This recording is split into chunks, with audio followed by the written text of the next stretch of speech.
We gonna let we gonna let people get in this motherfucker too. We live right now on TikTok as well. What's good? What's good? What's good? We just gonna wait. I'm gonna send this TikTok out too right now. Let's see on my other. Whoa! What's up with everybody down there?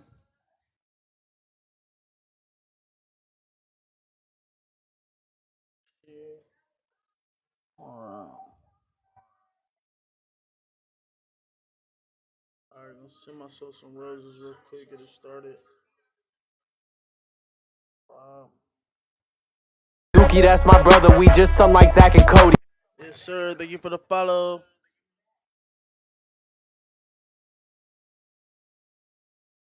Um,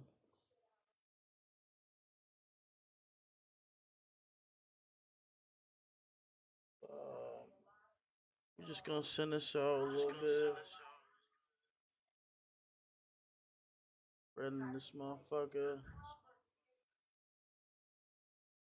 What up, what up, everybody?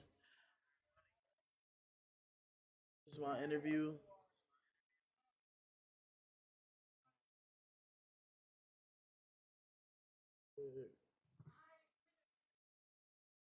So if you want to introduce yourself, that'd be cool.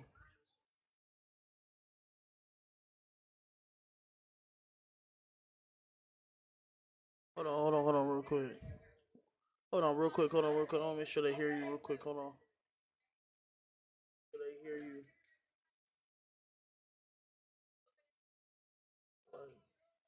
Can't hear you. Yo, talk again. Yo, you hear me? What's going on, y'all? This T Flint, also known as Todd Philos. That's my author name. I'm an author, writer.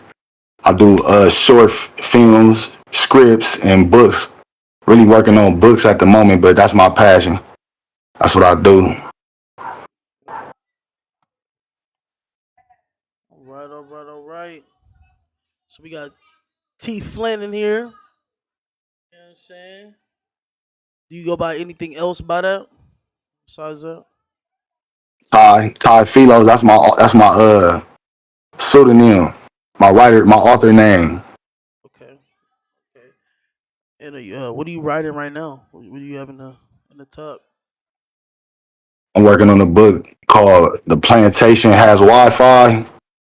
It's a it's about an interview with a self-proclaimed house nigga who's going through basically everything a black man could go through to get to the top of the corporate world, and then he fell. He basically is his rise and fall story and why he became the house nigga that he claimed to be. Okay. Okay. And the And setting it's like an interview setting, like soft white underbelly type interview. That's how I wrote it as like that. okay, that's fire. That's fire. That's fire. How long did that take you? I took a little breather, but I was writing it for like 4 months. I'm about 13 chapters in right now. It's pretty long. I just gotta bring it to a close right now. Okay. Okay. And when did you decide to start writing? In prison, unfortunately, I was in there serving a 40-year sentence that turned into a life sentence while I was in there. So I started reading and fell in love with writing, fell in love with just the art of being an author. I was studying the writers like Stephen King and stuff like that. It just kind of motivated me, made me want to write like them. Okay. Okay. Where exactly are you from? I'm from South Central Los Angeles, out of the 60s, the same area, as the late great Nip. Okay. Okay. So you would say that violence is like normal in that area. Oh yeah, for sure. Yeah, South Central. Yeah, it's pretty violent. Not as violent as it used to be, but yeah, it's definitely known for violence, man. Did you ever feel like you needed to join a gang to avoid the violence? No, I'm gonna be honest. I never thought I would be a gang member. I wasn't even trying to be from nowhere for real. I was just growing up in the '60s, and like it's hard to avoid it. Literally everybody I knew around the neighborhood was already from 60 or claiming it. So all my friends I'm walking to school with from elementary school, they already walking around throwing up the hood, having names, trying to make a name for themselves.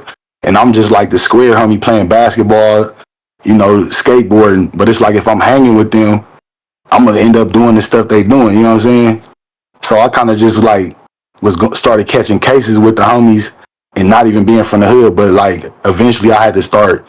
I was fighting the dudes they fighting because they're my boys. So it's kind of like I start getting sucked into it just naturally. It was real organic for real. So it wasn't it's like you had a choice, but eventually it's like I'm kind of here with y'all. Yeah, I might as yeah, for well. sure. It, yeah, type shit. It almost became like I didn't have a choice because like mom's she was there like a mug. She was on her stuff. I saw her hustling, going to college, working. She bought a house at a young age. She was doing her thing, but she was by herself. So you know how that is when you working and you going to school. You ain't got no time to really lock in on your kids. So eventually, I'm just gonna find my own way to to fill that void that father wasn't there on. You feel me? Yeah. And that's basically what happened. Like I'm like, man, I'm here. It's what it. And then I remember I had a moment when I first went to jail before I was gang banging with the homies where like it was an expectation for me to do it, to like follow suit and like bang the hood. But I wasn't. I'm just in the halls, like I ain't from nowhere. And dudes is still pressing me. They're like, ain't your crimey wooty woo from 6-0? And they like dissing and shit. So I'm like, damn, I ain't from nowhere, but I still like I gotta do something though. Like you feel me? Cause then they gonna tell the homies, like, man, he was dissing him, he ain't do shit. So I'm squabbling when they dissing. Eventually, it was like, man, you from 6-0, nigga. Like when you get out, you gotta get put on. You feel me? Okay, so we're gonna backtrack. So you say you just you decided to just hang out, and eventually just organically you just kind of fell in line with the whole. You just gonna ride with 6-0. Yeah. You said it's just moms, nothing, nobody else really. Nah, hell no. My big brother, he from 40s, but he had already he was going to jail already, so he was barely there. Okay. So how is it having a brother from another set and you being from another set? Well, our sets are allies, so it was cool. We already going to events with each other. We already seen each other at functions, stuff like that. Every time, we not that far away, and a lot of the dudes from the hood got family from over there, so it's kind of cool being from an ally gang. I ain't really had to ever run into none of my family from so-called enemy hoods and stuff like that. So my big brother really was just like a dude that laced me when it came to like this hood shit, like being a crip. He was like telling me, what the ins and outs, what to do and what not to do, and just how to stand up for yourself, be a man. He always told me the most important thing beyond cripping is to be a man. That's all you got to remember. So there was no ever talk with your brother be like, yo, why you go over there and go fuck with them niggas? Why don't you? Oh yeah, for sure. He was mad. I was a gang banging period. Like he squabbled me and everything. He was punching on me because when he got out of YA. My brother, a big dude, he like 6'6" with size, muscle. He whipped my ass when he got out of YA. He was hot, but then he was like, man, but shoot, I got tattoos. He like, man, it is you really from over there? And I had a name that he was hearing about, so he knew it was official. It's nothing I could do. You know what I mean? Nothing he could do. But he definitely whipped my ass though. He was hot. Gave me told me talk shit, everything. Never, he still talk shit. So you gonna say that you basically had basically no choice. You already there. You already basically participating. Your brother's already in the film. He's in it too. It's kind of like dominoes gonna fall in order. Mhm. So how did you get put on? Man, it was like for the longest I was just hanging with my big cousins that's from the hood. we just they really like my family was kind of good at hiding the hood shit around family. You know what I'm saying? So like when they around us, we kind of just chasing girls, skateboarding, playing basketball. The worst thing that my big cousin to do is probably like rob the Paisa man or something, the fruit truck dude. I ain't never really seen him like bang on nobody or nothing like that. You know what I'm saying? But I know where they from. So, but it got to a point like where you know, the hood start getting hot. Like temperatures start changing in the hood. Wars start happening. People getting killed. Homies start having more expectations of my cousins and shit. Like you got to be present.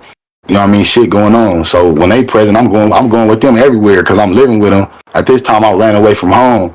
I was getting into it with moms and shit. So I'm staying with my cousins. So I'm going with them where they going. I'm hanging out in the hood, seeing dudes come on the block, shoot it out, all that. You know what I'm saying? And eventually we just stopped doing the square shit, skateboarding and all that, and we on the block. And then like his older uncle from the hood is like a dude, a tripper. Like he don't want to see you hanging out over here if you ain't from over here. So he start, hey, where you from, fool? Like he start banging on me every day, like pressing me. So he like, man, if you gonna be over here, you gotta be from over here. So eventually I'm like, man, I'll start leaving for real because I ain't want to get put on. I'm like, man, I'm out of here. Like, and my big cousin, Baby Flint, was like, nah, bro, I don't want you to be from the hood. So I started leaving. And then, like I said, I went to jail.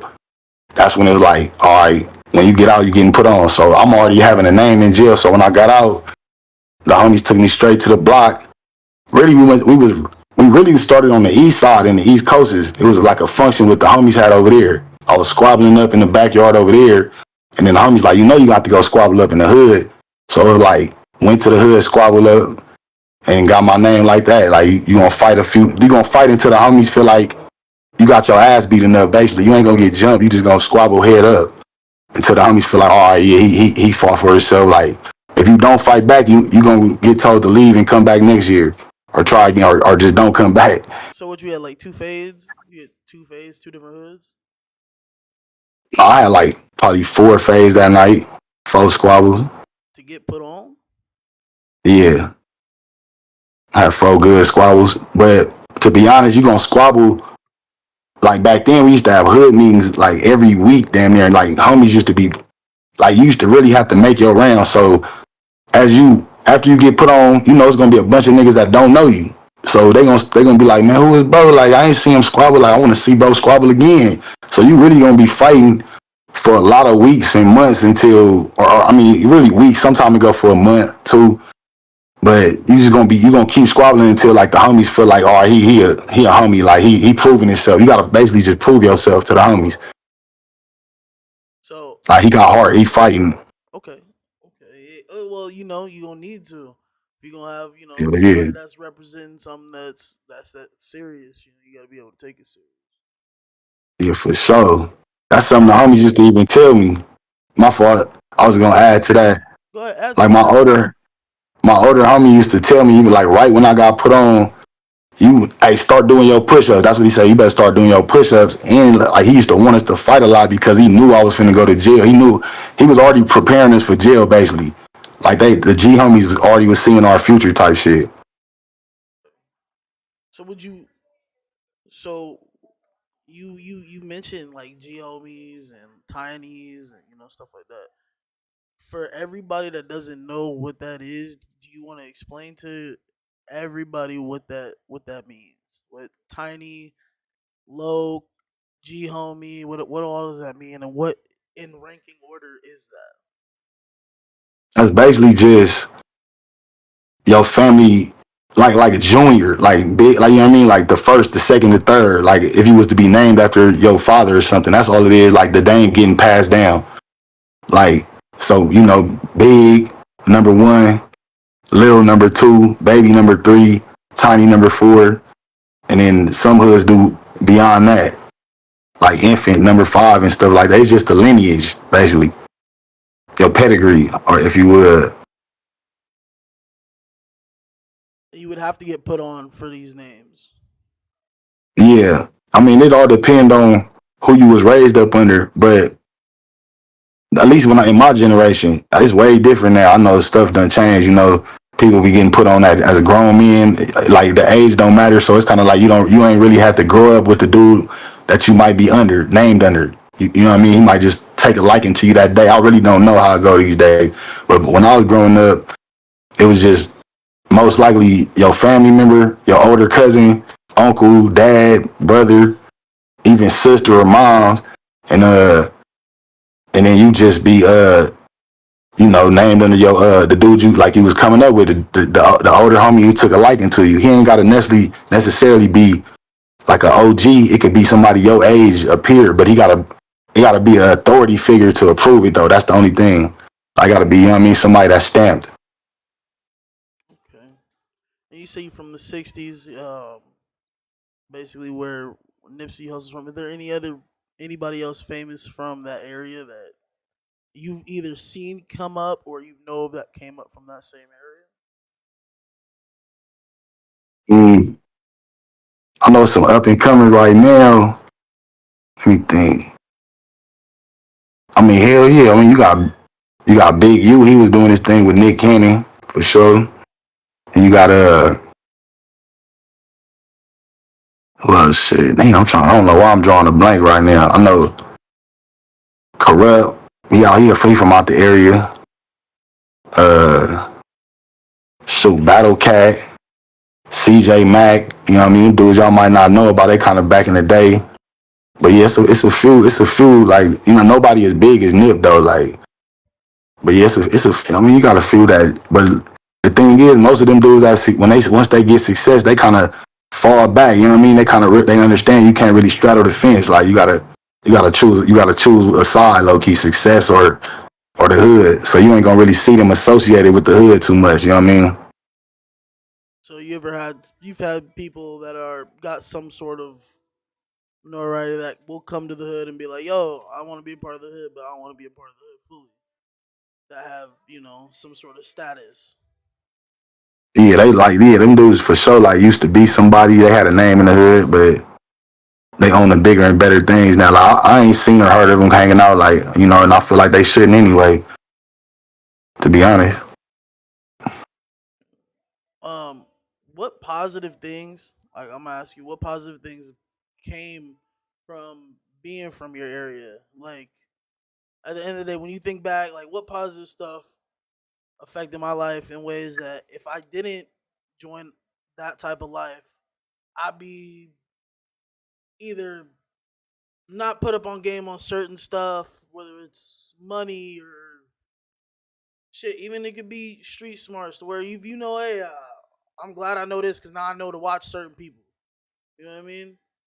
Like what positive stuff have you learned just being in the life, not being in incarcerated, but just being in the life in general. Yeah, I don't know if I would call it exactly positive, but definitely got some insight and some enlightenment from the streets though, or from the hood. Like you said, just being able to read situations under, like being even in certain rooms or around certain people, being able to keep your head on the swivel and listen off of certain things being said, stuff like that, and definitely, the hustle. That's one thing it teach you though, because it's really you gotta, you out there for your, like, it's eat or get eaten basically out there. Like you gotta know how to keep up, hustle, keep some money in your pocket, especially in the hoods in Los Angeles. It's like you not only in competition with your enemies, but you also in competition with just the niggas in the streets. Period. Niggas be out here having money. You know what I mean? That's what they known for out here in LA. So it's gonna teach you how to, for sure, understand the importance of having some money in your pocket. And really just the main thing I think I took from the streets is learning how to read people and read the room, knowing how to take yourself out of certain situations, as opposed to where I would back then want to put myself or be the aggressor, or even be the reason why you would want to get out of that situation. You know what I'm saying? Yeah. It taught me how to look at things differently than I did as a predator. Now that I'm just like on the defense, or not even on nothing at all, really just as a family man now. Yeah. I gotta see it from a different point of view for my kids, basically. And how many kids you got now that I got two boys, 3 and 5. Okay, that's dope. We like hearing that. Yeah, especially with you saying, you didn't have a dad, so now even going to prison, you're still in your kid's life fully. That's and actively. That's great to hear. Like I'm not gonna lie to you. It's not a lot of niggas can do that or want to do that. You know what I mean? For sure, appreciate that, man. Yeah, I'm definitely there. And you Uh, said, and you went to prison, correct? Both yeah, prison and jail. They're one and the same. You're gonna go to. Um, Having your affiliation. Did you ever be like, shit? I'm finna go. I'm finna go to the towers and it's finna be up. Like you ever yeah, be nah, like, nah, like I don't know, man. nah. I ain't gonna lie. Like, yeah, probably like I said when I first got locked up when I was like a little kid and I wasn't really from nowhere. Yeah, I was. I ain't gonna say I was scared, but I had a little fear though, cause I'm just like, man, I ain't really no gang banger. I don't even know what to expect. But after the little training and all the stuff I went through in the streets, fighting the homies and fighting enemies, and the little times in the halls and stuff, I was definitely like, I don't know, my first cases too, like that kind of did something to me mentally because they was some heavy cases. Like I was fighting life, so it kind of gave me that I don't give a fuck mentality. You know what I mean? Like I was kind of more like nigga, you banging on me, like you know what I'm in here for? Like I was kind of like that, like and I was in a wheelchair, so cause I was on a high speed chase and I flew through the windshield, so I was immobile for like the first few months. I was in a wheelchair. I split the front of my head and the back of my skull. I had staples in my head, my forehead, and the back of my head, and I was wrapped up. Like basically, I couldn't really do much. So when dudes would bang on me, I'm like I'm already pissed off, because I'm like, you see, I'm crippled. I'm in here fighting some hot shit, and you over here worried about me. You know what I'm saying? So I was kind of like on that. Like I wanted to hop out the wheelchair and get cracking, but to be honest, dudes was definitely aggressive and it's cutthroat. People don't even care about you being in no wheelchair. They don't care about you being wounded. They gonna attack you in there if you an enemy. That's a fact. That's a fact. How much time did you do total as a teenager from when you started going to an adult? How much time did you do altogether? Shit, total would be about 16 years. So you say like half your life, a little under half your life. Yeah, So yeah, for sure. you're gonna see things a lot different than the average person. Yeah, hell yeah. Definitely, I noticed. I probably take some things a little more serious. I might not show it, but it definitely make me pay more attention to things. I noticed that people kind of take for granted out here. You kind of, you like me personally, especially writing. Maybe that's why I became a writer. I started realizing like I pay attention to everything. People, like even if I have one encounter, I'm paying attention to how they act and what they saying and what they, what's their conversation about? What's on their mind? Like what type of person are they? You know what I mean? It's just like and I might not be locked in on that person forever, but it just be I'm reading everything and every person at all times. It just make you real. What's the word for it? Real observant. Yeah, observing. You're just a real observant of like how life is now, and it's precious. It's some time we do time. You don't get time back. Yeah, definitely. Time is valuable, probably the most valuable thing here. And so, with doing all that time, at any point, at any time, did you regret either joining the life, joining the game banging life, or just the life in general that led to that? No, I can't say that I regretted that because it just felt like that's what it was gonna be. You know what I mean? It seemed like it was really no other option. But I definitely had regrets of certain things I did. But the life, no, because I just had a certain understanding. As I grew, I started to have a certain understanding because I used to be mad a lot, like dang, at questioning God, like why the hell you let this happen? why all this? Like, why is this going on? And why my life turned out like this? But then I start realizing that it's just how it's supposed to go based on based on your steps you take, basically.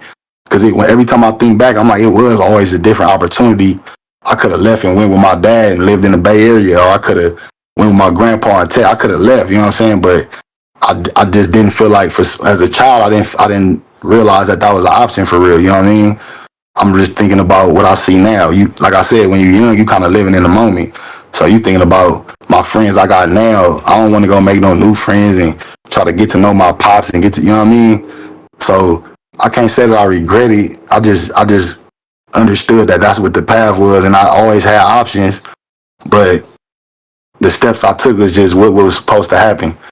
Is because I wouldn't have the mentality I have now, or anything could have happened. I might not be here now. Like, you know what I mean?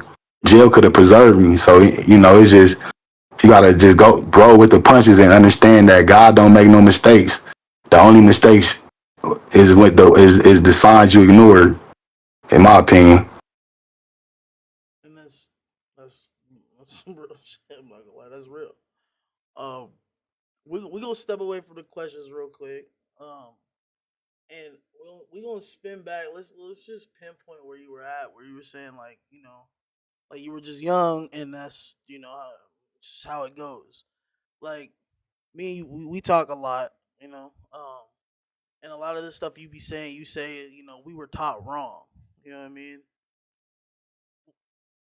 Emphasize on what that means to you when you say you were taught wrong.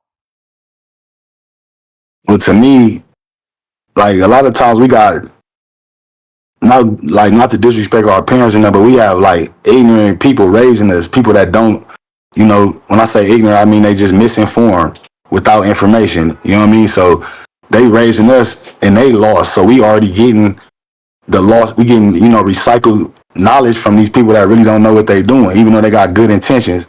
So we already getting taught wrong, and especially in the streets. Once you get out there, you got homies telling you stuff that they know ain't right, like stuff that they probably not even doing. You know what I mean? They encouraging you to go rob somebody's granny or go, you know what I mean? Whatever they telling you to do that ain't, in the streets, you ain't doing nothing to contribute to the community. Basically, is what I'm saying. You know what I mean?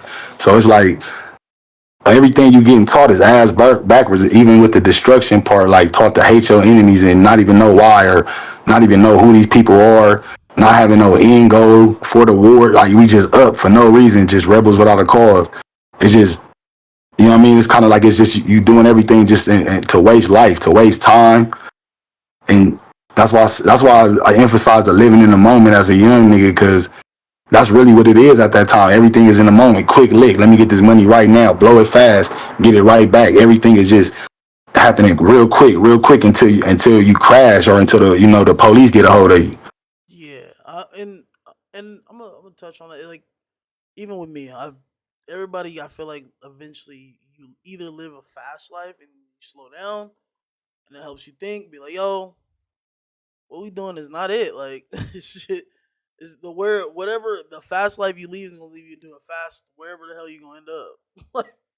like we don't we need to really be a little bit more here more present in what we got going on. Like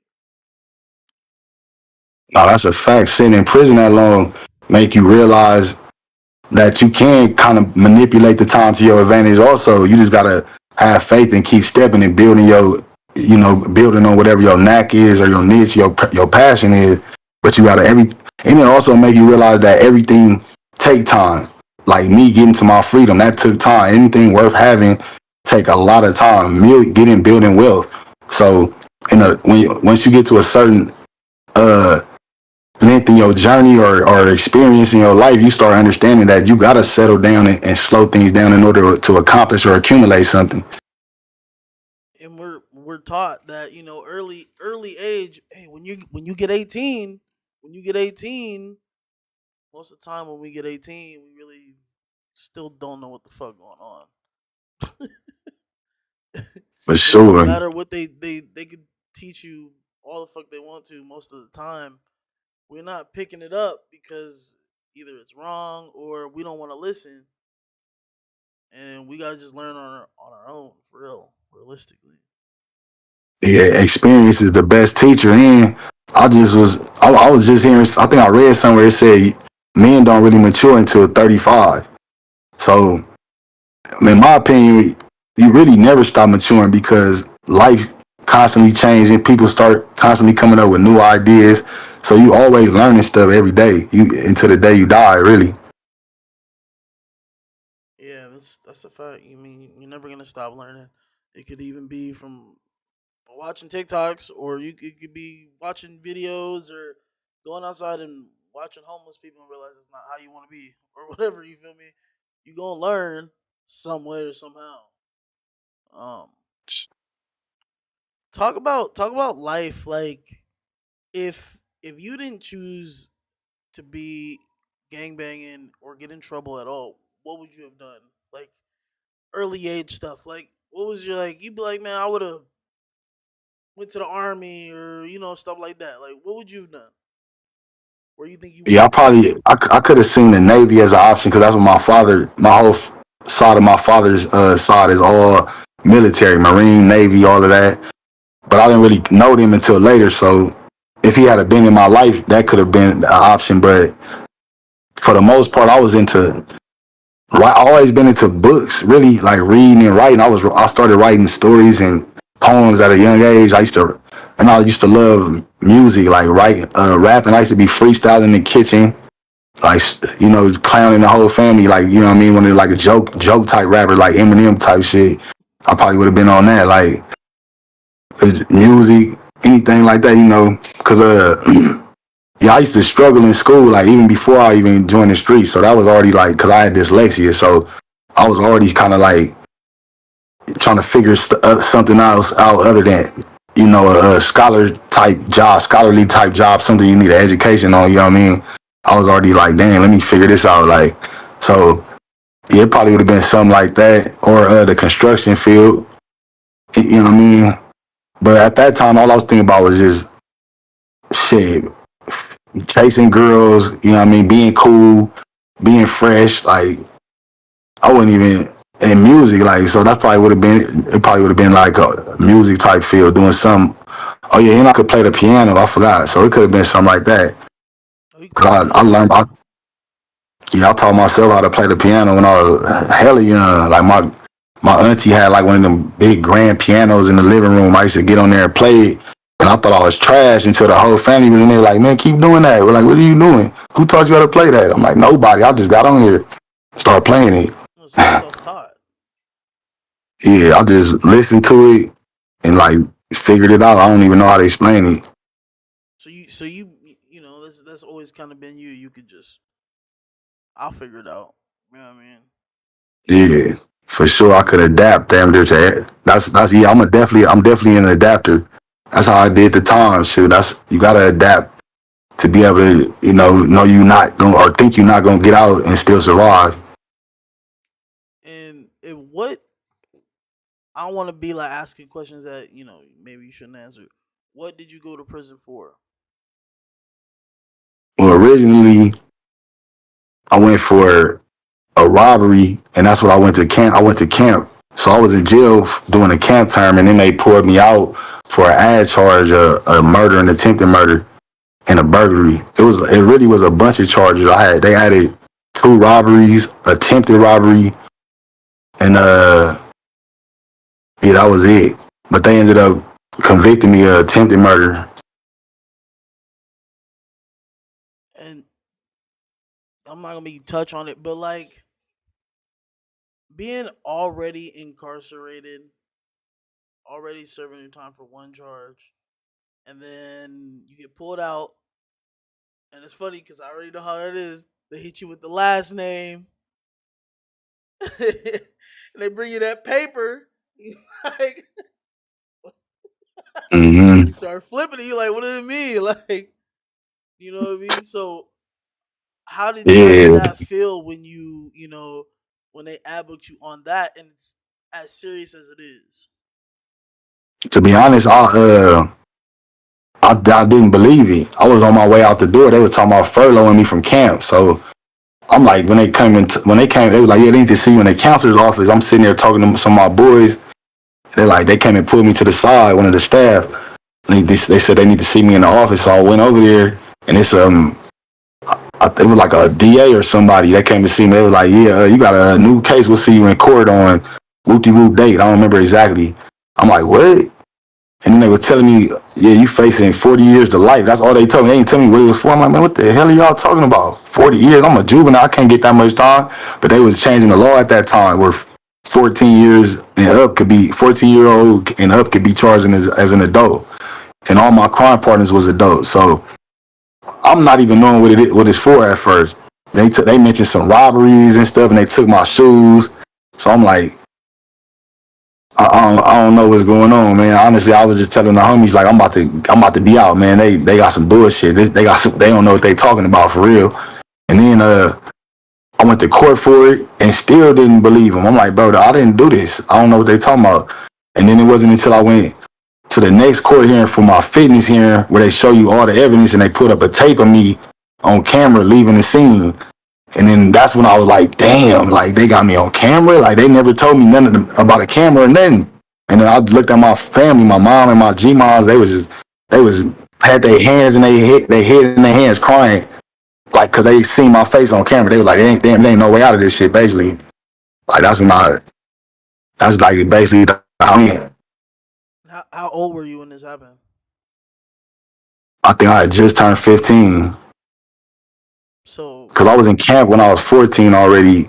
Like I was in camp almost like I think 10 months, or maybe it might have been 6. I'm not sure. It might have been 8 to 10 months. I was in camp already, and I just turned 15 in camp. so you were facing 40 years to life at 15 years old. Yeah, Like when you repeat that to yourself, can you imagine somebody being like, "How you home?" Like, man, I be asking myself that too, but I don't question it. I just thank God every day. I'm the real, but I do be like, man, you're not supposed to be here, but. Yeah, they changed the law because somebody seen that it was unfit for children to get that much time. Thankfully, yeah, I mean the average 15-year-old is playing the video game or, you know, not, out doing that. So yeah. with doing all that time, at what point were you just like, when I get out, I'm finna just, they finna be mad as hell when I get out. I'm finna, Nah, I'm finna put belt. Like, nah, I ain't gonna lie. I did so much time in that was like long gone already. In the way I did my time wasn't easy. I did hard time, on the maximum 180 for the most part.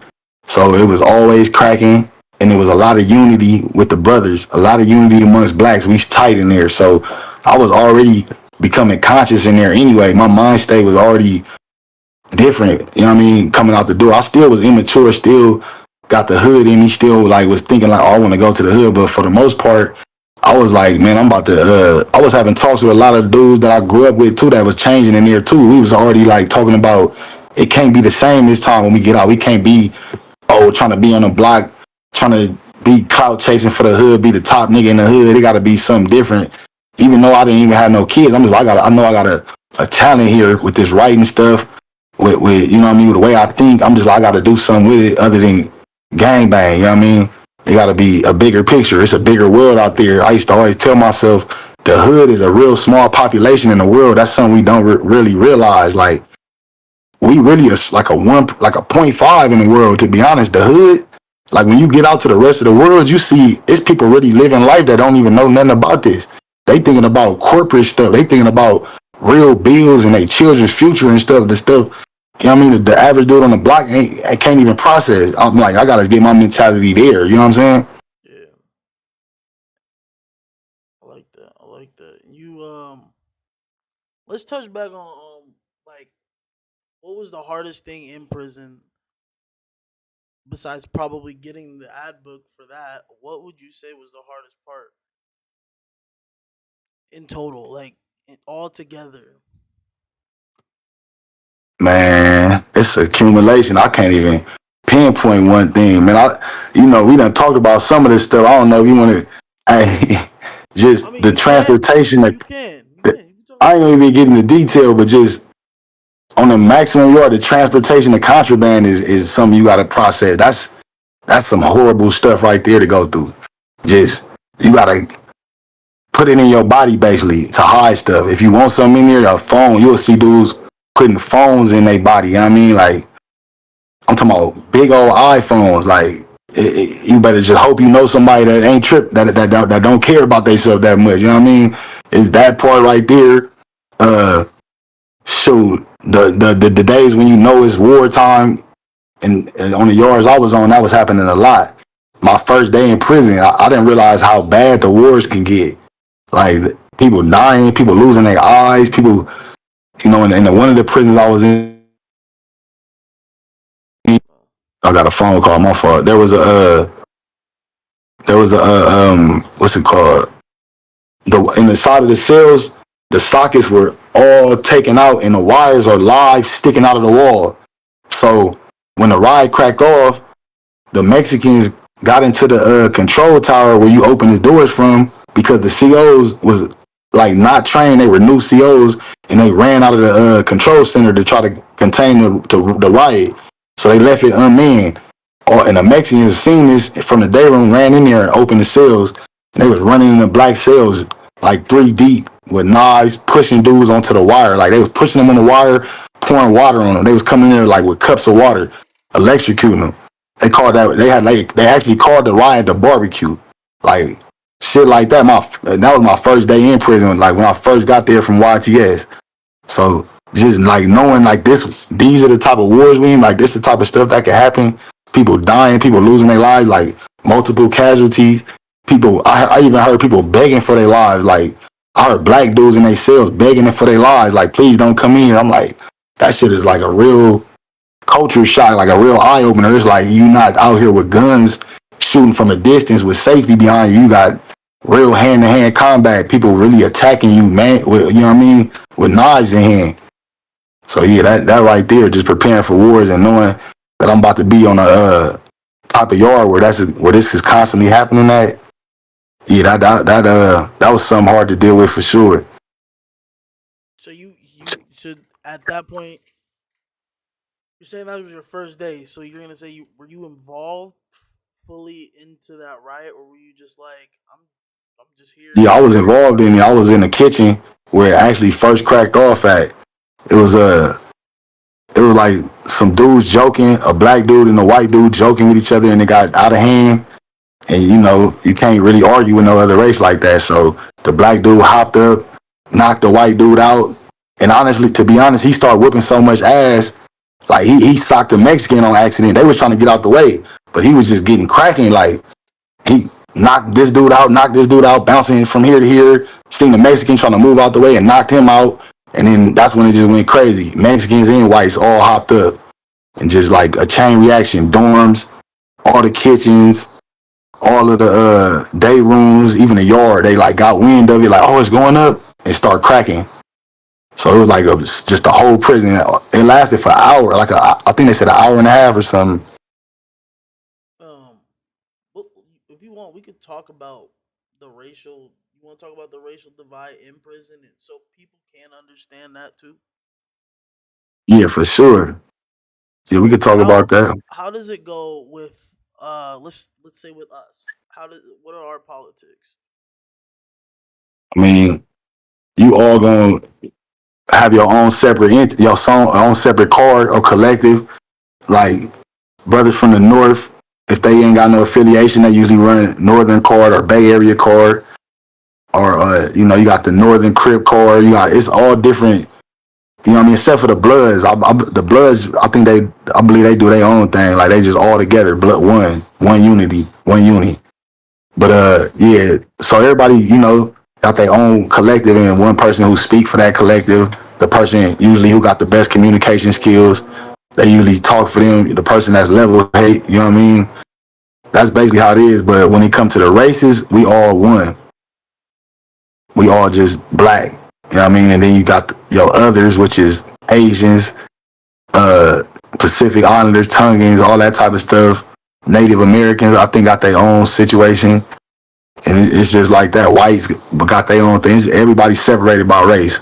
Or race and then gang affiliation is like the second class of that separation. So, but out in the real world, like you said, others most of the time out in the real world, they get along with us. They would, we're all one and the same, correct? Yeah, they usually do, but not in there. We even have wars with the others. They do that. They definitely got their own thing. They got their own politics. They got their own space and all that. You know what I mean?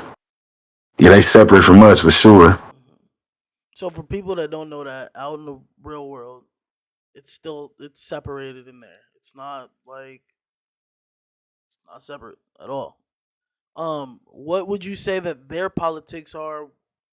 The others, what are their politics?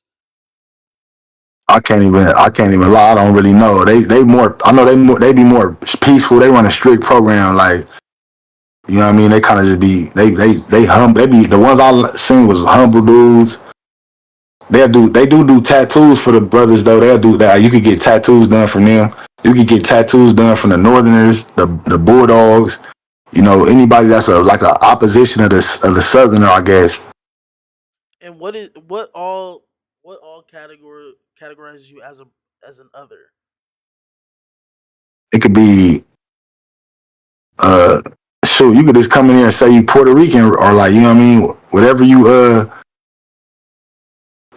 affiliate with your nationality is, like, you know what I mean, anything other than Mexican, black, white, I believe, yeah, anything other than that.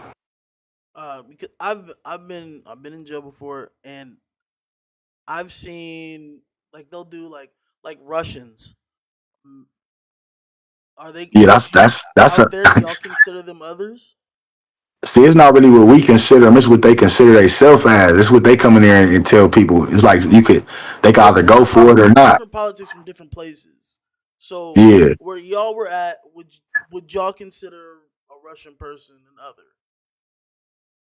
I'm gonna consider him white, and I'm pretty sure that the whites is gonna consider him white. They gonna press him for sure. The whites is gonna press him, and if they see him running other, they might have a problem with that. To be honest, Okay, so with that being said, what are what are their politics? I don't want to use the correct word. Well, what's the talking about the white? Woods, Yeah, what are the woods? What are the woods politics? the Woods run a strict program too. Like, I'm gonna be honest, they run a strict program. They definitely handling their business. If they see something they don't like, they be on like, and they really, to be honest, the white population in prison is extremely short. I know that might seem crazy because if you look up the crime rate, is gonna show them extremely high, but they really small in there. So it'd be like 10 of them out of everybody else car having 100. You know what I mean? So yeah, they definitely are gonna press they politics. I don't know much about it other than they they want their white people to be with their white people. So if they see like a person that's white in there and not programming with them, they gonna say something about it and tell you like they gotta be with us, get off the yard, or get cracking. You know what I Yeah, mean? that's where I was going with that. Like, have you seen white people be like, "Yo, I want to be run with the blacks. I want to run with the others. I want to run with." Oh yeah. Hell yeah, I got a homie. I got a white homie from my hood. That dude, he one of them. He definitely he got went through it before, and you got an expectation though. Like if you a white homie from the hood, you gonna have to crack it off. We gonna follow suit. We got your back for sure. But if they tripping, we gonna tell you you know what to do, and we right there with you. We gonna be right there with you as long as you get cracking. But if you expecting us to just come attack for you, nah, we gotta make sure we gotta see that you got heart. And most of the white homies be having heart. They get cracking. And the well, I guess you guys have probably just one Southern card out there, right? Yeah. Yeah. So, what are their politics, and are they as strict as everyone else? Yeah, they definitely running. What they was when I was in prison. I heard a lot of this shit is loose now. I don't know. That was that was almost 10 years ago. So, but yeah, when I was in here on the 180 on the maximum security prison, what you got to understand is levels to prisons too. So the politics change different levels. So, but on the maximum security prison, definitely they running a strict program. That's why it was always on those yards. There's a lot of wars. It's always cracking because they do run such a strict program. They're really not going for nothing. If you owe money, you don't handle that in a certain amount of time, they're gonna come handle it for you, which is gonna cause a riot. You know what I'm saying? They do that with any race they dealing with. And on most of the like 180 yards, you're not even supposed to be doing business dealings with other races like that. It's supposed to be like if you don't pay them straight up, you don't do the business. So, out of all the cars, would you say which one would you say is a little bit more structured, or has you say a little bit more freedom than others? From what I've seen, the northern Mexicans, they could probably got the strictest program I've seen in there. They like, yeah, they really be on their shit for sure. The northern Mexicans, they be programming. They be like when everybody else relaxed, they still working out on the yard, calling out cadence. You know what I mean? They be programming for sure. And would you say The northern structure. and would you say it probably like the little more we don't give a fuck about what they do. Like if it's wartime, them motherfuckers get fucked up. It's whatever. Like we not worried about them doing their burpees. We're not making sure. Which ones would you To be say? honest, I done seen everybody get relaxed, kind of like other than the northerners for real. I done seen everybody kind of get relaxed before, but on the but not on the 180. On the 180, everybody is running a strict program. The blacks, the every car, like yeah. But as soon as you get dropped down like one level below 180, you start seeing like everybody kind of letting stuff go a little bit, you know what I mean? Except for the northerners for real. So But the northerners usually not on those yards. My fault. my bad. What'd you say? Keep going. You said the Northerners usually aren't on those yards. That's a great topic. Yeah, you don't really see those dudes on those lower level yards too much. Because well, I've from being in Northern California, I heard that they're supposed to.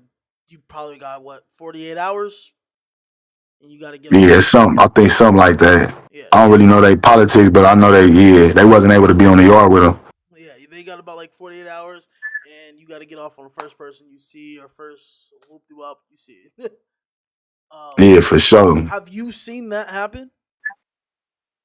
See, when I was on the yard with the northerners and the southerners, they was at like peacetime. It was so they was like I don't know, like I used to assume that they be chilling with each other for so long because they tired of being broke. You know what I mean? Dudes want to get visits. Dudes want to get some drugs, some phones, some money accumulated. So they like give it 6 months, and then after that, it's back up. They find a reason, like they'll get a word from whoever to crack it off. But they don't stay on the yard too long. Okay. So would you say out of when did you start learning about how many separate like that at a young age? Like when you first, but when did you start realizing like there was a racial divide at like a young age when you first got there, or is it You kind of always you always kind of consistent just growing up in LA. You know what I mean? Like I don't know, maybe even up north. I don't know, but you kind of always got like it's always like a little bit of tension there. You know what I mean? Like dudes grew up doing bullshit. To be honest, like robbing the paisa man, like robbing the fruit man, socking out the fly Mexican on his way to school type shit. Like you know what I mean? So they kind of always had like tension, but like we grew up. Like my era grew up with them with Southerner hood, so we kind of have a relationship with them too. But it was definitely like an underlying tension, like just in LA, you kind of can sense in certain areas you go to, you'll feel the tension, you know what I mean? So yeah, I kind of always had like even to be honest, when I was a youngster, when I was like probably 8 years old, I was living in Watts in the Bounty Hunters in the Blood Hood with my grandpa. That's where he grew, he lived there his whole life. And I used to try to go outside and play, and I looked like a little Mexican kid. So they wouldn't let me play. the little bounty hunter kids, they be like, man, you can't play over here. You Mexican. Like I had to fight every day to prove that I was black. I used to be like, man, I'm black. Like they would never let me hang out until I like fought like a black, basically. So Mexicans and blacks basically don't get along in prison at all. Yeah, well, I mean, we got to survive, but for the most part, like, yeah, we don't really get along like that. Like them, you know what I mean? We got everything separate. It's kind of like Jim Crow in there with the Mexicans. You know what I mean? Like we living with each other, but we just you stay over there, I'll stay over here. Is prison the only place you feel like Mexicans just have that animosity towards blacks, or even outside you feel like it's still that same animosity? Mm, I can't really see my experience now is like just I'm on a different lane where like everybody ain't really paying attention. People focus on their own stuff. But y'all see it out here too though. Like it's depending on what area you in for real. But it's definitely some, it's there. It's just a part of it's part of the growing up out here. It's a part of the lifestyle. I mean, it's really not just. I can't even say it's just the Mexicans. It's just dudes and gangs in general. That's like a part of the script. You know what I mean? My hood tougher than yours. We better than you. Like, you know what I mean? And that can evolve into hatred. And we'll actually let's spin back to the riot segment of what we were talking about. You being in the riot, like you saying that was your first day. Yeah, right from YTS. As soon as I got there, How many hours were you there? I was there for a few hours. Intake take a long time. Like it was lunch, so I really wasn't even supposed to be in the cafeteria. They just told me to go in there and get a lunch because I was waiting still in the holding tanks, and I was in the hallway. But matter of fact, it wasn't holding tanks. It was just benches in the hallway, and they either would let you sit there or they'll chain you up to it. So it's like hella people just sitting in the hallway. Right when I walked over there, as soon as I get to the kitchen, I hear like a loud commotion, like the jokes stopped being jokes and dudes was arguing already. So I'm like, when I got in there, I walked in there right for the first punch, knocked right to see the white dude get knocked out. And it was like I had to get cracking. I had to snatch away from the police, drop my lunch, and just start fighting. So at any point, I'm gonna ask you, did you realize that it was gonna be a race riot? Yeah, that's why I instantly jumped in. Because as soon as I seen him knock the white boy out, I was already looking around. Because like you got to be alert. You might mess around, have a knife in your neck, sitting there staring at them. You know what I mean? So I'm already snatched away from the police, and I'm looking for my opponent. Because you do got people that are gonna ask, like, you know, some people like I'm not gonna lie, like I was locked up at one point and it was gonna be a riot, and it was like against the whites, and some white dude was still hanging out with the Mexicans. he he didn't know what was going on. You feel me? So that's why I'm as to the average person, I don't think anybody knows what a race riot is or are gonna be ready for that. For Yeah, it's those like, people, do you feel like it's probably best for you to get out of the way? man, if you get out the way, you don't have to worry about your people when the riot over. You got to get cracking. As soon as it's up, you gotta like if you in there, if you a person that's trying to be on the main line and not on a 50-50 or a SNY, and you a programmer, then yeah, you as soon as you see it going up, your best bet and for safety for your survival is to not hesitate. Sitting there hesitating, even if you think you about to try to, there is really no get out the way. That's what I'm trying to tell you. Like, there's no you trying to get out the way, think you about to go get crawl under a bench or hide. You gonna be getting stabbed in the back of your head or get stumped out. Somebody gonna attack you. You know what I mean? They not finna just let you get out the way. Like that, people looking when it's cracking. The opposition is looking for victims. That's what you should be doing. Try not to be a victim and be an aggressor. You know what I mean? So yeah, like people do definitely run and try to get away, and they usually get hurt the most, or they get away and hide, and then they get hurt later on by their people. So that's where I was going with it. Have you ever seen people not participate and get violated for not participating? Yeah, in the ride I was in, my second ride, I think. Matter of fact, no, that first ride I told you about too. Yeah, it's always somebody. Like I said, I heard people begging for their life in that first ride. People was in there like, please, man, I do big business. I heard somebody telling him to do that. He do big business with him on the streets, and man, you know me, don't do this. Like, please don't do it to me. Like, so I done heard people, yeah, begging for their life. Uh, Dudes, and I don't know what happened to him later.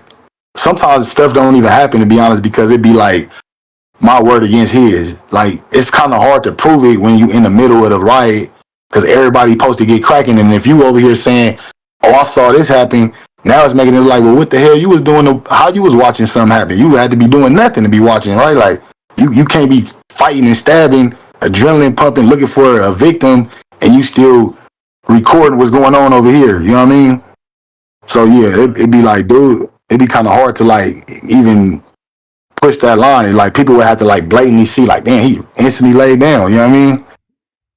So And would you say those same people they get violated for that? It's basically like, is it what they would call, from people that don't know what a removal would be? I mean, the reason for the removal in that situation is we don't need you on the main line. You an extra body for us to worry about, basically, because it's like you're not here. Support. We need. It's prison is a war. It's a place of war. It's a place of negativity, hatred. It's nothing good going on. It's all bad. So you gotta knowing that, knowing it can crack off at any time. Like we need bodies that's active. We need people on the yard that's gonna Dookie, that's push a my line brother. and, We and, just and, some and like give us Zach the and upper Cody. hand. Cause dude, Thank you for the hearts. Thank you for the hearts. get Yeah. butchered. Yeah, you could get butchered in there. It could get bad for you if you got weak people around you. That's a fact. Would you say that when a removal happens? Well, here actually, let's explain for people what a removal exactly Dookie, is. that's my brother. We just some like Zach and Cody. It's basically you victimizing somebody that don't belong in the yard, like beating them up, stumping them out. Because feet or knives is considered a weapon in prison. So if you put feet on somebody, you could remove them by that way. If you stab them, you could remove them by that way. But it don't always necessarily mean they're gonna get removed from the yard. Sometimes they could get stabbed and come back a few months later. So you gotta get them again. You know what I mean? So that's basically a removal where you just really trying to hurt somebody enough or kill them to get them up off the yard. Have you ever had to be? I'm not even gonna want to even ask you that. Have you ever had someone even mention, do they want to remove you? Have you ever heard of that? Nah. No, I ain't gonna lie. I was a favorite. Like, excuse me. I ain't gonna act like I was perfect either. I was messing up too. Like, I did dumb shit, gambling on my ass, like not having money, gambling, owing people for weed. I did stupid shit too, but I was liked so much. Like, I was low key a favorite. Like, you know what I mean? I knew how to write, so I'll write a letter for a dude, mama or girl or something. Like, people just they like me, so they let me get away with a lot. You know what I mean? But I never was in the hot seat for sure. Hell nah. And then that's another thing. I always was the aggressor. Like, so I always like if an issue came up, I know I'm doing BS out here on the yard anyway. So I'm kind of like, let me get cracking on this. Like, that's gonna put me in a better light anyway. You know what I mean? Always going. So I'm like, yeah, that. And then if you owe money too, that's a good way to get out of it.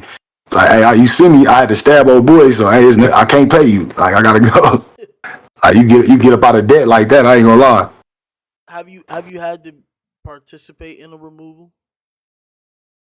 Oh hell yeah, man! I got caught for every one too, so I don't mind talking about it. I ain't never got away with a removal. Shit, cause yeah, I just didn't have. I guess it's a part of anger control or something, but I never could stop the blackout from happening once I get cracking. Like, I always, dudes would be conscious when they getting cracking, and they'd be like, "Let me get up out the way, hide the knife, and your stuff like that." I never would stop when I did it. Like when I did a removal, I just always kept going. So they'd spray me, shoot the block gun, and I'm definitely getting a shoe after. But y'all done been in a gang of removals. I ain't gonna lie. Are there violations for not participating in the removal? Because I know it does uh, up your points. You could get taken off. Have you ever seen people get violated for not You're like, I'm not finna go do that. Like, Hell yeah, I ain't gonna lie. If you say something like that, you better be going to hit on the weekend. You better be coming back with some weed or phones or something, because that's like really the only way you might get a pass. Even then, we got expectations. Like I said, we in here. A lot of dudes doing football numbers. We over here doing life, and you over here talking about you not finna get cracking. That's a red flag. Because like now, what if the Mexicans sneak up on me or anybody get cracking on me? I know for sure you gonna lay down and just let me die. You know what I mean? So it's like, yeah, you don't want to be around no people like that in the war zone. when you say war, like when you say war, how does that like affected you outside? Because soldiers go to war and they don't come back fully there. They don't want to, like how was your mental outside of all that? You said some. You hear people begging for their life. That's not gonna be something like, oh, I'm gonna just go to sleep. Like, Nah, yeah, that I mean, yeah, you become numb after so. It's like, yo, like anything that gets damaged over time, or any part of your body, it build a callus. Your bone build a callus. Your skin build a callus. It become protection or numb, something to numb the pain, or you know what I mean, something to block it. So yeah, that's basically what happens over time. You build a mental callus, I guess, spiritual callus. I don't know what you would call it. Something that just it kind of desensitizes you. You know what I mean? You kind of become numb after a while. It almost seemed normal. Like, oh, this was supposed to happen. You hear somebody, hearing people scream, getting stabbed to death. It seemed normal after a while because you hear it so much. You almost get to looking for it sometimes. You be in a cell bored. Like, man, if somebody got an issue today, I wonder who finna get got today. Like, you know what I mean? It become like a way to pass time sometimes. um, okay. So, at what point, you're finishing up your bid, right? And what let's say, what was your final week like finishing up your bid? Man, by that time I had learned that to treat prison like a university. So I'm in there like basically I'm just away from home in a university that I can't escape with no women or just nothing to do but study and finish class. Just read, you could take college, you could take trades, and when you can't take trades on a maximum 4 yard, but you could take trades like on a lower yard, and you could take college on any yard. So I was taking college courses, philosophy, African history, math, business, journalism, just whatever I could take that was kind of toward the path I wanted to get into when I got out. So I was doing that type of stuff already, like reading as much as I could, trying to read up on my history, wealth, understanding humans, psychology, anger, trying to understand why I'm so mad, why I'm so frustrated. You know what I mean? Why do I have this anger for these people I don't even know? Like realizing that's just misguided frustration. You know what I mean? Just maybe some anger from my ancestors. I had to start understanding myself more before I got out, so I wouldn't become, you know what I mean, another victim of the system. Do the same cycle all over again. And at that point, are you still active, fully active and stuff like that, right? Yeah, I was doing being involved in stuff all the way to like my last 6 months in prison. That was like probably my last issue. And I hear a lot most of the time when you are coming up on that date, whoever you're running with isn't like, yo, about to go home. I need you to do this, this, and this, and this, and this. You gotta make it home. How supportive was your, you know, how supportive was your Crip organization to helping you being like, yo, like, stop fucking with this nigga, like he about to get out, like Man, to be any of that, honest, or was there any like talks of, yo, bro, when you get out, you need to do this, you feel me, like, you know what I mean, I'm gonna like be real I with can't you. wait to see you on TV, stuff like that. I'm gonna be real with you though. Like it's rare to run into that. It's a lot of hate in there, a lot of misery. You know what I mean? I thought it would be like that, to be honest, but I got that mostly from people that wasn't even from my hood. A couple dudes from my hood for sure. Like, hey, bro, when you get out, man, keep writing, do your thing. Like, really, you know what I mean? Don't forget me. Like, they used to be like, man, I know you gonna pop with it, just don't forget me and all that. A couple dudes were just like, oh, this nigga go on. Like, you know what I mean? Like, it was some hater shit in there, but for the most part, even all the way up to when I was going home, I ain't gonna lie. See, the thing, you gotta read between the lines with a lot of dudes. They're not gonna tell you what they really feeling too. So dudes will be telling you they happy to see you go home, but they'll be in your face bringing up an issue about a homie. Like, hey man, this nigga trying to see if you gonna get cracking on it. You know what I mean? So it's like you want to see me go home, but you bringing me into a politic at the same time. You know what I mean? So it's like I noticed like more from dudes outside of the hood. There was more like, hey man, y'all better not keep. I mean, y'all protect that dude, keep him out of that shit. Like, and I was just, I'm gang banging, so I really just like, man, I signed up for this. I always had that understanding. Like, I was never one of them ones that thought it was gonna be some special treatment for any type of situation or your name or nothing. I'm like, man, you signed up for this while you in here. Cause that's how these other dudes, that's how the Mexicans pressing, that's how all these other dudes pressing for real. Like, they understand this. We signed up for this lifestyle. This would come with it. This is a part of the stepping stones. Honestly, Yeah, that honestly checks out. I'm gonna ask you, when you got released, how ready were you to change your life? Like, people had like a vision of when they get out, they're like, I'm gonna get a car, house, you feel me? How were huh, you like, watch, I'm finna hit the ground running and they not finna be able to catch me? Like, man, yeah, for sure. Man, I was getting so many blessings, but then I had to learn real quick that knowledge is not the same as wisdom. I'm still understanding that right now. Knowledge, you can have all the knowledge in the world, but it don't mean nothing if you don't know how to use it. You know what I mean? If you don't got the know-how, the experience, the wisdom to put it into play. Cause I'm like, man, I got all this education. I know about this, I know about that, but I don't know where to start. I don't know who to talk to. I don't know what lane to get in for real. You know what I'm saying? So I'm trying any and everything to just make a quick buck. So, but like for the most part, I definitely stayed focused because the main thing I understood was I got to change up my circle. I got to change the way I think. I got to change my environment. I understood all that. So I didn't get out and go straight to the hood. I went to the Bay Area. I was staying in the Bay. Yeah, I know that ain't too, I know you might hear that and be like, oh, that's still the hood. Like, but it's different when you're not from, or you're not affiliated with that. You know what I mean?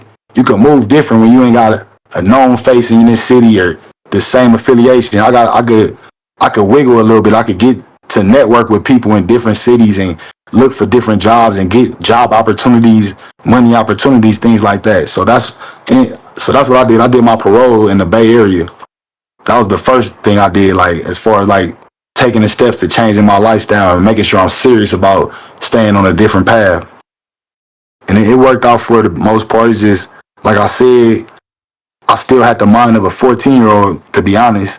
Like, not like, oh, I'm super stupid, but like, definitely my mind was stuck in a time capsule, basically. Like, definitely was still thinking like a kid, like, oh, I want to get, you know what I mean? Like, putting a female over this, you know what I mean? Like, oh, I need to chase this, I need to chase this chick, or chase this money, or chase this chain, you know what I mean? I'm like, man, just chasing BS, like, instead of trying to accumulate enough money to buy a house or buy a car straight out or something that you really need to do as a man. My mind state was still, oh, let me fuck off 20,000 in the club, like, you know what I mean? I'm not in the club, but just partying, like shit like that. You know what I mean? Like drinks throughout the week, jewelry, clothes, shit that's not gonna benefit me. You know what I mean? and okay, so I'm gonna ask you this question because you're gonna say that prison was bad, but prison taught you a lot. Would you Do you think that prison should exist?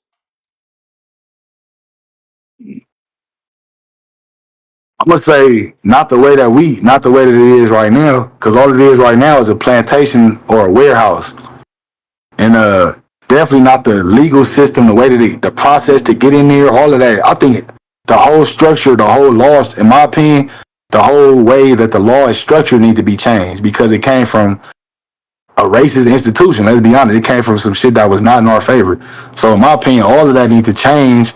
As far as a prison, I think that a prison should be literally what I said it was earlier, a university, somewhere where you constantly in school, you constantly educating yourself on a, you know what I mean? Like if you was whatever type of crime you was in, you got to be going through a reconstruction process. So you should be in classes on teaching you about the crimes you was doing, who they hurt, and how you could think differently to not, you know what I mean? Like a psychiatry, whatever it is, or a lot of dudes that go to prison is talented. Like it should be like something that's honed in on their skill, like a real rehabilitation process, not just a prison. It should be, that's what it should be, a rehabilitation university, something like that. Like Kita did say in the chat, she said prisons were created with the intention of continuing slavery, which honestly is very true because it's all this basically the same shit. You have I mean, just read the 13th Amendment. plantations, Yeah. But That's a whole nother topic too, man. If you want to, at the 13th Amendment, it literally tells you right there everything you need to know. we The 13th Amendment. Yeah, we can touch on that if you really want to. Yeah, the 13th Amendment. What you gonna say? I don't think a lot of people realize that some of these laws that have been made up are against, like you did say, our, us and our. That's basically everyone of color, minorities, and it's aimed for that. It's aimed for us. Mm-hmm. And if you want to explain what the 13th Amendment is, what it upholds and how it affects us, that'd be great. So I can't think of the whole thing off top, but I just know the base. What it basically says is slavery is illegal except for under certain circumstances. So basically, you can still be a slave in the prison system if you commit a crime. Basically, like if you're convicted of a crime, you still are legally able to be a slave, and they even have slave wages in prison. And you forced into labor or education. You're forced to do. You can't stay in your cell. You got to get put to work. It's basically still the same slave process minus, the lashings and the lynchings. Now it's just a legal lynching. Well, because you're gonna get your, that from either other people that are there or your own people. Yeah. Where they throw it off to, For sure. Yeah. And we'll touch back on like what do you think prisons are bad? Do you like, because you have places like in Germany, I think is like some place where they don't even give people life. They give them like 10, 15 years for murders because they're rehabilitating people, and then they put them back on the street, and they don't commit any more crimes. Do you feel like you could do that to some people that do commit murder or a charge that you feel like, say they're drinking and driving, go hit somebody? They obviously don't deserve life, but they did some dumb shit. Like, do you believe that life sentences are needed and should be used, or do you think that they're abused and don't need to be used? Yeah, life sentences, I believe, is just for whoever collecting the check off of your number in there to keep getting it. Basically, like they got a infinite life insurance almost on you. You know what I mean? So, because everybody in there is a number that pays the government. You paying the feds, you paying the state. You know what I mean? Your body count being in there, being warehoused. That's what doing life in prison basically is a human being warehoused. Because you're gonna sit there until you die. So, yeah, definitely. I believe life in prison is just already just a scheme. It's a life insurance scheme for the government, basically. So I feel like, no, it shouldn't be that. You should definitely be going in there with an end goal. The only people I feel like deserve to ride in there or death penalty is, people that touch children, women, you know what I mean? Stuff like that. But other than that, no, because most people, it's a reason behind what they did. You know what I mean? You don't know what their circumstances was. People robbed because their mama was hungry. They was homeless. They was poor, or they was struggling. You know what I mean? People killed because somebody wronged them, or they was taught that these people wronged them. It's something put in their head. It's something that we not focusing on, that nobody paying attention to. And that's why I feel like it's a certain way a prison should be. It should be what they trying. They put the name on it because there was something that happened a few years ago where they actually were starting to call these prison rehabilitation centers, but they did that to get the money for funding to fund the rehabilitation while still running it as a prison. They didn't do any type of rehabilitation programs in it. And there's a lot of like speculation on rehabilitation in prison, and the, you're gonna tell me there's none. No, the only way you could get some is if you they want you to go PC or go SNY, go 50-50. They want you to like prove that you could program in society by showing them that you could be on the SNY yard with pedophiles and you know what I mean, stuff like that. So, but what is? So you're gonna say that if unless they go to these yards, that's the only way that you're gonna be able to just get up out of there, or like No, that's the only way you get access to certain programs. That's the so. only way you're gonna get access to the like full. What you say? Let's see. That's the only way. Yeah, for sure. They don't want you to bend. They don't want you to bend. Like they want you to show that you actually change. You know what I mean? They want you to show that you Even if it is a actually. murder, the only way is for you to go to a lower yard with people that have bad charges that obviously you're not going to be able to to coexist with, to basically set you up.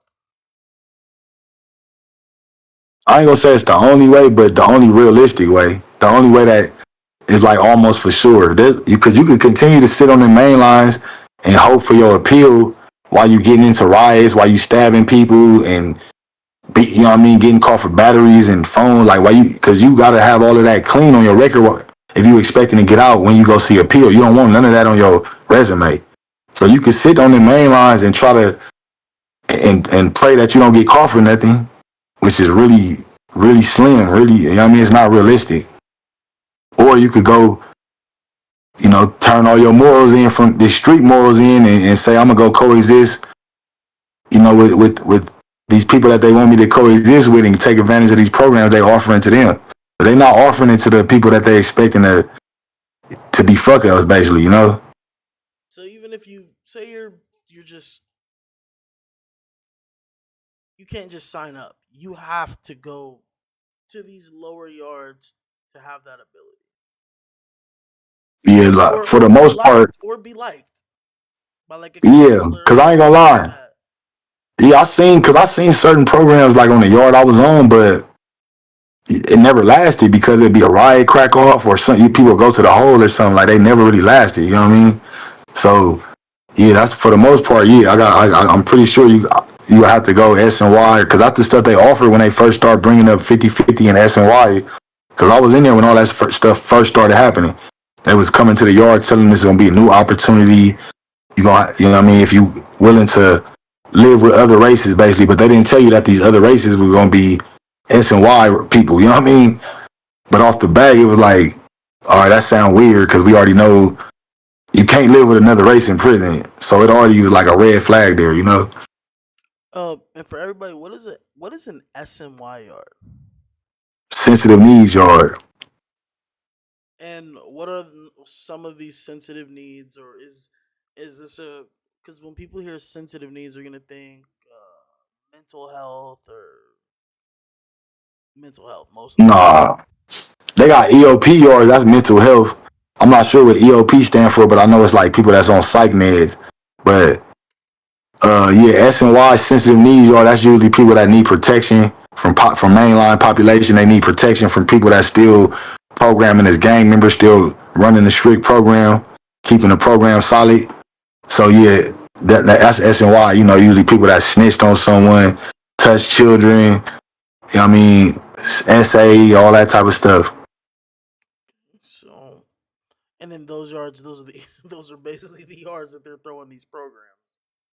Right. Those are the yards that got the most opportunities. Other than the lower level yards, I'm not sure. They got like 1 and 2 yards. They got a lot of programs and opportunities there too, though. Do you feel like those type of people should even have that ability? Because with those charges, do you? I don't. There's not much rehabilitation for that. I think that's just me. That's true. But You know, that's something that this system take light. They unless you unless you R. Kelly or Bill Cosby, to be honest, like they take that charge kind of light. You know what I mean on their people. You don't really see people for them type of charges getting crazy time unless they actually had a couple bodies in there too that they hid somewhere or you know what I mean. But other than that, yeah, they don't really get too much time. They kind of get a slap on the wrist. yeah, So I guess because of that, them having light time, they got more of a opportunity to at those on those programs. They're gonna be on lower yards. They ain't got that much time. They're gonna have way more opportunities. And it's unfortunate, but the system just they don't think that's really that bad. I guess they don't take that as serious as like murder or something like that. to me, I feel like that's something they ain't no coming back from. I don't think there's much rehabilitation in that. Yeah, it's a mental health problem. Yeah, for sure. It's like that's something mental for sure. They should be like in a facility. Yeah, or a facility that's not, that's that like strap them Yeah, down like with bars or something. I don't know. psych ward or something. Yeah. Let's talk about being a black man, fresh getting out of prison, reacclimating you to life, outside life. Was it hard for you to being black, being in this racial divided area for since you were a teenager to now you're an adult, and now it's you see they're like, hey, hey, how you doing? And you were expecting like, yeah, that's not where I'm from, or everybody's being more kind to you probably than normal than what you're used to. How was it being black and being able to come back into society, and do you feel like you were accepted? I mean, I definitely get like I get a different encounter from everybody because I made the mistakes of writing it all over myself. You know what I mean? I got tattoos, so I definitely notice I get a different approach. Like I might. There's been times where I've been out with my friends that don't have no tattoos, and they look like just good gentlemen, like squares, and they'll get approached by way more people. Men and women just like what I mean. But me, people would be like, man, I don't know about him. Like he seemed like he tripping or something, or he standoffish. So it took a while for people to start getting used to me, I guess. Like, but yeah, it was kind of that was a part of the culture shock because my mentality is so different now. I'm like I want to get to know people, meet different people. I'm not even thinking about where you from or like you got a problem with the hood. I ain't thinking like that no more. I'm thinking about man, who you like? What do? You in the music? Like can you put me on with this? Like let's network. You want to, you know what I mean? Like what you like to do? I'm trying to really get to know people, meet new friends because I ain't got no friends other than the hood, the homies from the hood. So it was definitely, and then I noticed just people are different because of technology too. That was like a big shock to me. I'm noticing people just not as social outside as they used to be when I first came home. It's a lot of, what I mean, people not really just meeting like I don't know, approachable. I don't like it didn't seem like it's too as many approachable people out here like it was when I was a youngster. And I was You tripping missed all off the that. iPhones, so Yeah. you, you missed all the iPhones, all the games and stuff like that. So they, I'm pretty sure they didn't have, probably hard as hell to see a black person on the internet. Pretty much, now you probably have more black people on the internet than ever. So Yeah. other races, I'm not gonna lie, they probably feel a little bit more comfortable around us because they see, they have an aspect of like a Kai Sinat or a funny person, or So maybe, you know, people outside when you're getting out, and now people are like, oh, well, another funny, hi, what's up? I'm not, do you rap? They ask you what, do you rap or something most of the time, huh? Yeah, I don't think I don't think I ever heard that, to be honest. Maybe in the Bay once or twice, but nah, for the most part, I ain't, it would always be like white people coming up to me like what's that tattoo? Like they, you know what I mean? They be drunk and bold. Like that'd be the only time I really see people. But for the most part, nah, yeah, I haven't. It was I wouldn't. I guess yeah, I wasn't really approachable. I didn't seem approachable, so yeah, my encounters was way different. You know what I mean? It'd be like, and then I noticed sometimes people, like if there's a lot of men around and I'm in a bar or something, people kind of like get macho more, like they kind of start acting a little tougher. So I'll be like, it kind of made me back up a little bit. Like I only kind of mingle with the family, you know. So I really ain't experienced like meeting too many different strangers outside of the internet. Really, I became an internet dude, I guess you could say. Like that became the comfort zone, talking and mingling with people, social media. Hmm. That, I mean, which is smart. I mean, that's where we're thriving at the most, which is probably the best thing ever. I'm being honest. Um, we should be thriving in all categories of life. To be honest. When you let's see what I got here. Are you proud where you are now, and do you feel like you've overcame the hardest obstacle of your life yet? Nah, definitely not yet, because I ain't even really got started. And I don't, and even as I've been out, I done had so many ups and downs. Like I done been in a position where I should have took advantage of that. Like where I had steady flow of income, job, career going, house, and I should have, made better investments. And then I lost it and then got it. I keep it been like opportunities that I took advantage of in the moment and then kind of got too comfortable and took it for granted. You know what I mean? Hmm. And when you take your opportunities and blessings for granted, they tend to slip away. So I understand that I had to go through that to appreciate the next opportunity and not let it slip away. So that's where I'm at right now, and I'm definitely proud of that. You know what I mean? I'm proud of, like I say, I'm proud of being able to go through everything I went through in the streets and not still be a person of darkness, of destruction, of hatred. It actually, and maybe even in my whole life, I've always been this way because I always kind of felt like I was on the outside looking in. Like I never really felt like I was the dude going through what I was going through. You know what I mean? I always felt like I was just observing everything, and so I always kind of like looked at it different. Like I looked at, the situations in the hood different. The way the homies, sometimes they'll be doing something that everybody praising them for, and I'm looking at them crazy, like damn, that really ain't it. Like something in my heart will be pulling me away. So my consciousness was always there, but now that at this age, I really understand the importance of honing in on that and being and once you obtain that wisdom or that knowledge, you can't ignore it. You can't just say, "Oh man, I know," but F it. This is what everybody else doing. This is what the hood doing. This is what it is. I'm back to that. You gotta hold on to that and keep it, and and keep taking them steps. Like basically the same dedication I had in the streets, I gotta have that dedication as a father, as a businessman, as a hustler, and with my passion. So yeah, that's why I'm proud of the understanding I obtained now from what I went through.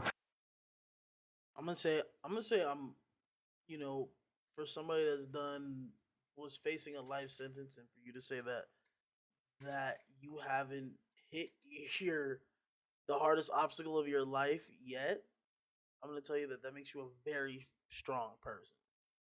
So that's not you. If you really like, I would. Most people are gonna tell you I was facing life. That was hard as hell.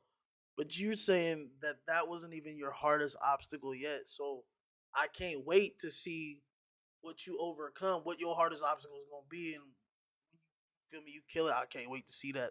You know, that's gonna Shit, be for sure. something. I appreciate that. That's gonna be something. Worth waiting for. You know, what do you think more black men should focus on? Man, depending on, because I ain't gonna say every black man got the lifestyle that we came from, or you know what I mean, or went through what I went through. Because it's a lot of black people that don't even have an idea about this. Like they gotta, you know, they living successfully. You know what I mean. But the black people that came from where I came from, or like, or the stuff that we had to witness, that's going through what I went through at that age. Right now, they, as hard as it is, you gotta just focus on yourself at this. Really, for a young black man, for any black man, you need to focus on yourself first. See who you are, because everybody got a talent. That's what I realized too. Everybody got something that they can make their business and capitalize off of. So you gotta figure out what that is. What's your niche? Separate from other people in order to find out who you are as an individual. Once you do that, you gotta lock in on that and realize that time is of the essence. So all that, you know, it's a lot of razzle dazzle out here in the world that'll distract you and make you feel like you gotta be a part of it. You gotta be able to have discipline and a futuristic mind state. You gotta be able to realize that whatever going on right now in the moment ain't that important. Capitalize on the moment in order to build for the future. That's what I'll tell every black man. Think about your future, because that's the problem I believe what most of us have, especially as young black men. Me, when I was a young black man, a future was nothing. I didn't even think that was real.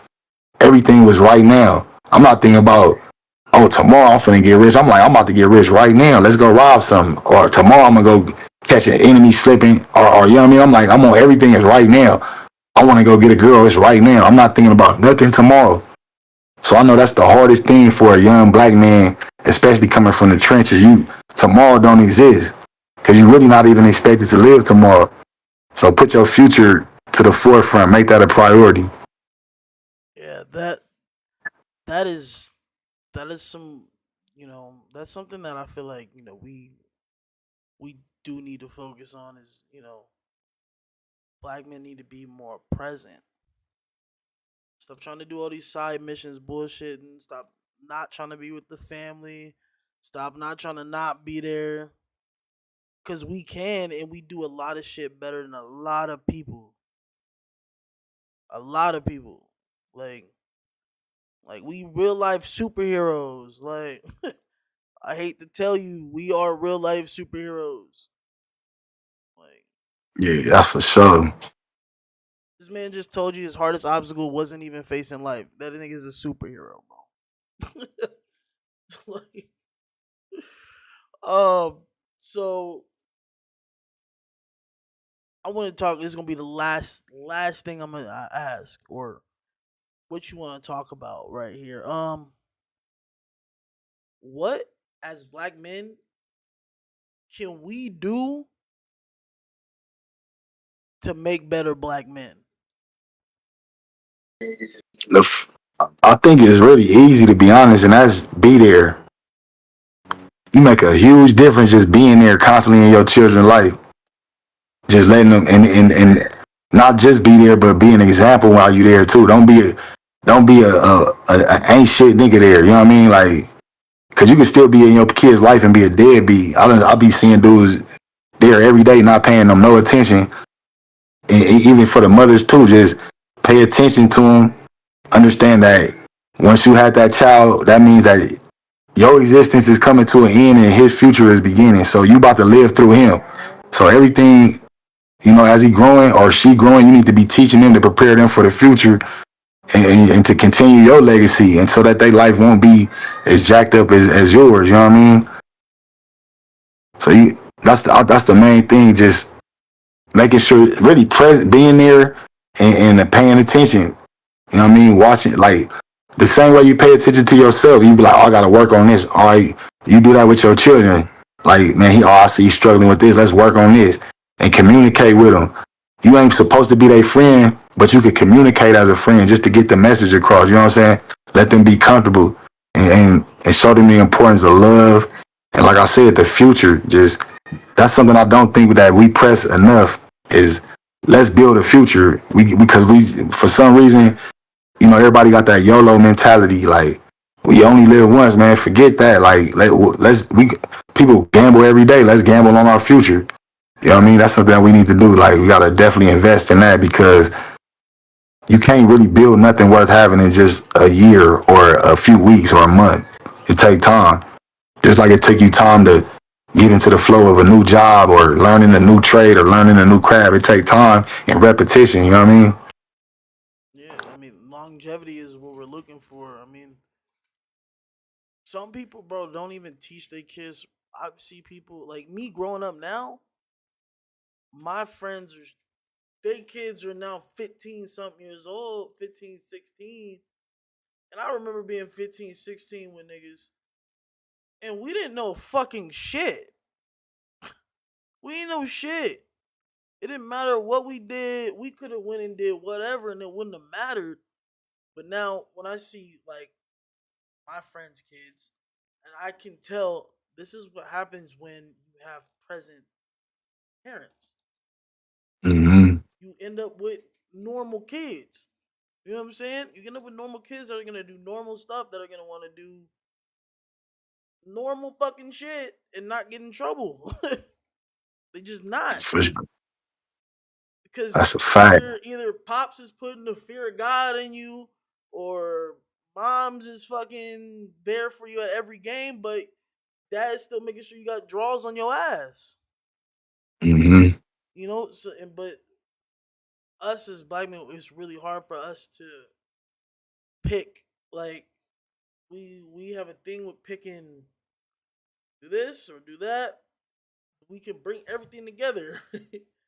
Everything. Like again, we're superheroes, bro. We're the best of the best. Like, you know, and I'm happy for all the fathers, all the black fathers that are in their kids' lives not being deadbeats and all that shit. Definitely not with that.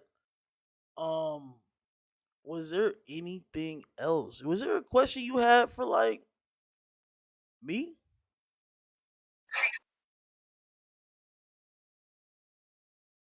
Man, shit. Nah, really, I just want to commend you on this interview, and hey, shout out to you too. You a father that's present. We definitely need to salute the black men, or just men, period, brothers and sisters that's doing good things. That's something I think we need to change the narrative on too. So I appreciate you giving me my flowers. I'm gonna give you yours too. You doing your thing. I've been seeing you staying consistent, and I already know, you know what I mean, you're gonna do the right thing with your kids too, man. So that presence is there, and that's important, man. And I appreciate you. Like, no doubt, bro. And was there any questions from anybody? Because I am in Discord and on TikTok at the same time. We did have 63 viewers in this bitch while we were doing this interview. Um, Oh yeah, that's what's up. was there anything that anybody in the Discord y'all want to ask Flint? Y'all can just come up and speak. If maybe it's something y'all haven't asked him, or something y'all been or already asked him, it'd be great content. Just come up. I know Kita in there typing. ODMQ in there too. If y'all don't have to though. But I just want to get a little bit more. We actually got an hour. We did an hour and we did an hour 30. Oh damn, for real, that shit. Hey, Kita, that was shit there flew by. Kita, was there any questions? Ash Bella, ODMQ, ODM Slim, was there any questions y'all wanted to ask Slim, maybe? Or me ask Flint? Something I didn't ask him, or something that, you wanted to maybe touch on. They typing.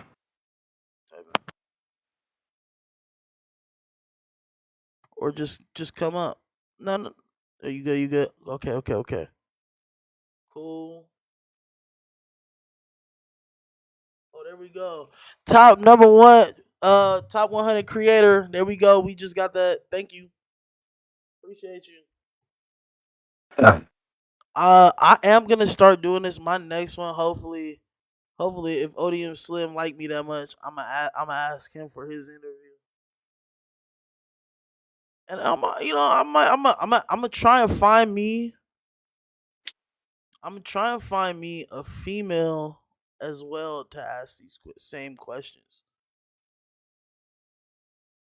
Oh, yeah, that'd be dope right I there. feel like if I could find a female that's been incarcerated for, I want to say at least 5 to 10, that'd be great. Be a great interview. If anybody on my TikTok knows anybody or has anybody that does like prison content that would do an interview real quick, hit me up on TikTok. Hit me up on YouTube. You can hit me up on YouTube. You can hit me up on Instagram. You can hit me up on damn near everything. Flint, shout out all your socials right now so people can actually get up with you, or shout out your book, so people can look for it. Oh yeah, for sure. You can check me out on Instagram at free underscore baby Flintstone underscore AG. And then I'm on spaces or wigs.com. That's the Ginsu is my website on spaces. I'll have to like put the link and stuff in there. That's where my books is. But yeah, the link for that is also on my IG, so you could get it through there too. If y'all want more of this type of content that I'm gonna start doing, will start doing. I just have to find people that. I mean, it's truly not hard for me to find people that want to be in jail or prison. It's really not hard, but it's hard to find people that are actually going to be serious and want to do it and answer these questions the way Flint has. Flint has had a lot of experience and has done this once before, twice before, 100 times before. I want everybody, it don't matter what it is, I need y'all to at least try to do something positive this week, this month, this year. Do something positive for somebody, regardless if it's even giving somebody $1, $5. Make sure you go hug your kids, hug your wife. Don't do nothing fucking stupid. Everybody that follow me on TikTok, 60, where we at? We at 68 people. To the 68 people that came into the live, thank you for the gifters who gifted. JB, thank you for the share live. Who else? Francis, thank you for the hearts. Thank you for the game controller. All that. Thank you for who else we had in here? Who else dropped some shit? Thank you for all that though. We gonna end the live again. I appreciate everybody for pulling up. We gonna appreciate everybody for doing what they gotta do. Make sure y'all stand on business. We will start doing more of these TikTok lives. And this interview is gonna be on YouTube, so you can find it on my YouTube. I'll drop my YouTube in my story. Make sure y'all go follow me. But this motherfucker is over with. Tap in, Flint. Shout it out one more time. Shout out so they can go follow you, bro. It's free underscore baby Flintstone underscore AG on Instagram, and all my links and bios is in my links is in the bios. There we go. Keep your head on the swivel. Don't fuck up. We out.